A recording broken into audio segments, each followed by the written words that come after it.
This news update is brought to you by Grab somebody and tell them hello. Your happiness will be connect to flow. Smile and cheer because that is we flow. Grab somebody and tell them hello. With your hands in the air, hands in the air, hands in the air, hands in the air. This is how we flow, yeah. Grab somebody and tell them this is how we flow.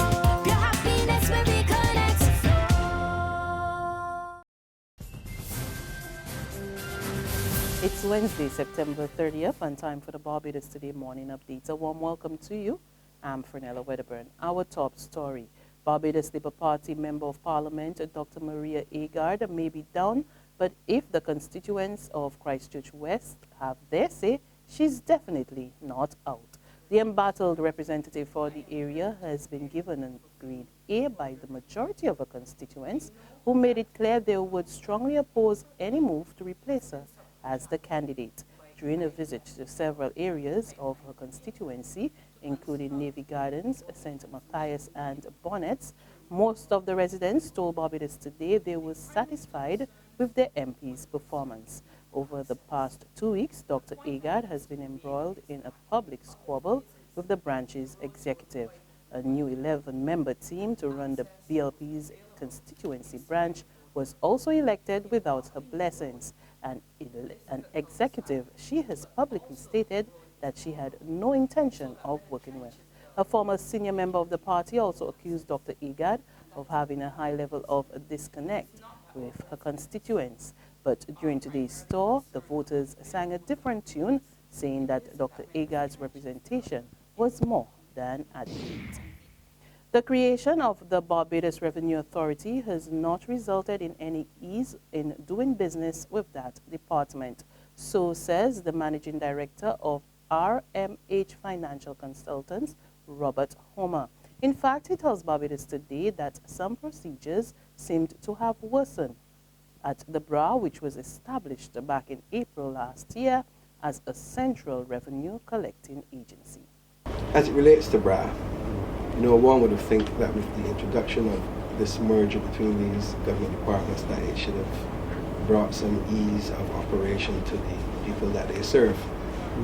But it has made things more complicated. For who? For the people that they serve, the Barbadian public. Okay. Before BRA, it was easier for me to get clearances. With BRA, the process has become more tedious. I think the introduction of the BRA is actually a good thing for Barbados because it has been able to identify and catch a lot of companies who have not been doing all their filings. An anonymous benefactor has come to the assistance of the Antigua Barbados Students Association. They were reimbursed $800 spent last week in preparing dishes which were seized by environmental and health officials attached to the Bradford Tate Polyclinic. Last Tuesday, the officials turned up at the University of the West Indies Cable campus, where Antiguan and Barbadian students were staging a display of their national dishes and condemned the food on display because it was not at the required temperature. However, following a meeting with Barbados's ambassador to CARICOM, Robert Bobby Morris, the anonymous sponsor came forward and refunded the money so the students can restage the event. The long-awaited hearing into the dismissal of 97 National Conservation Commission workers begins in a few hours. The Employment Rights Tribunal, under the chairmanship of veteran attorney Hal Gollop, will begin the public hearings into the retrenchment of the workers who were sent home over a year ago. The hearings will begin at 1 p.m. at the Lloyd Erskine Sandyford Center in the Marigold Room. The hearings will last 3 days. In sports, a century by opener Kemar Brathwaite was the highlight on the opening day of the first Barbados Pride, a 3-day trial match at Kensington Oval yesterday. Sent into bat by Captain Ruston Chase, the Kevin Stout 11 ended the day on 347 for 5 of 90 overs in their first innings.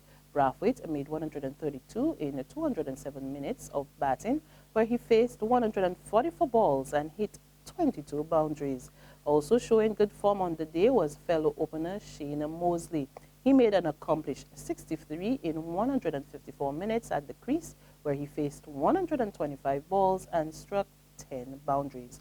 Also getting in some runs were Craig St. Hill, who made 58, Captain Stout 38, and at the close, Kenroy Williams was unbeaten on 20, and Mario Rampasad 13. Justin Graves also has so far taken 3 for 51. There's regional and international news after this short break. Secure your future, be financially strong. Since 1983, we have been there for you. A smart range of products, great tax benefits.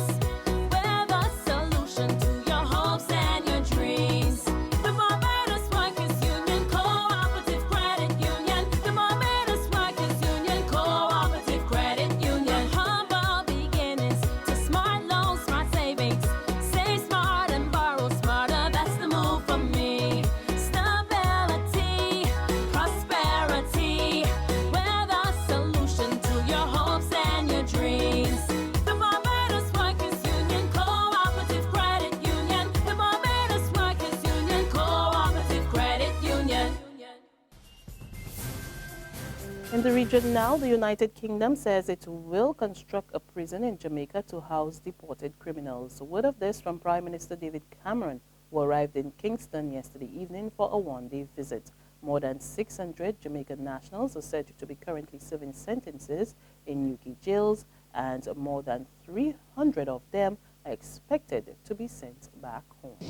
Over in Guyana, the Teachers Union is expressing concerns about the high level of drugs used among students. More in this report from Capital News.